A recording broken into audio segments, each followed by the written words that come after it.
beginning with, so I will let it alone.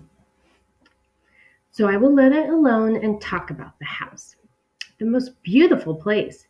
It is quite alone, standing well back from the road, quite 3 miles from the village.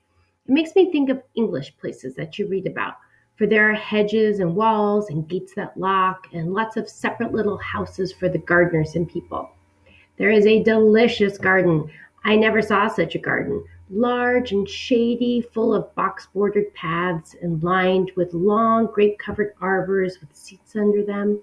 There were greenhouses too, but they're all broken out. There was some legal trouble, I believe, something about the heirs and co heirs. Anyhow, the place has been empty for years. That spoils my ghostliness, I am afraid. I don't care. There's something strange about the house. I can feel it. I even said so to John one moonlight evening, but he said what I felt was a draft and shut the window. I get unreasonably angry with John sometimes. I'm sure I never used to be so sensitive. I think it is due to this nervous condition. But John says if I feel so, I shall neglect proper self control. So I take pains to control myself, before him at least. And that makes me very tired. I don't like our room a bit. I wanted one downstairs that opened on the piazza and had roses all over the windows and such pretty old fashioned chintz hangings, but John would not hear of it. He said there was only one window and not room for two beds and no near room for him if he took another.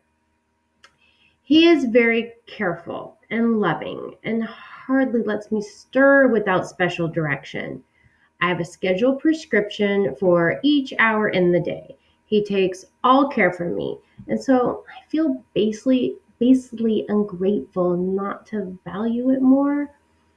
He said we came here solely on my account, that I was to have perfect rest and all the air I could get. Your exercise depends on your strength, my dear, he said, and your food somewhat on your appetite, but air you can absorb all the time. So we took the nursery at the top of the house. It is a big, airy room, the whole floor nearly, with windows that look all ways, and air and sunshine galore.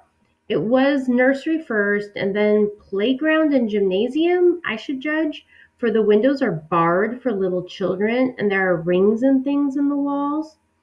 The paint and paper look as if a boys' school had used it. It is stripped off, the paper, in great patches all around the head of my bed, about as far as I can reach, and in a great place on the other side of the room, low down. I never saw a worse paper in my life. One of those sprawling, flamboyant patterns committing every artistic sin.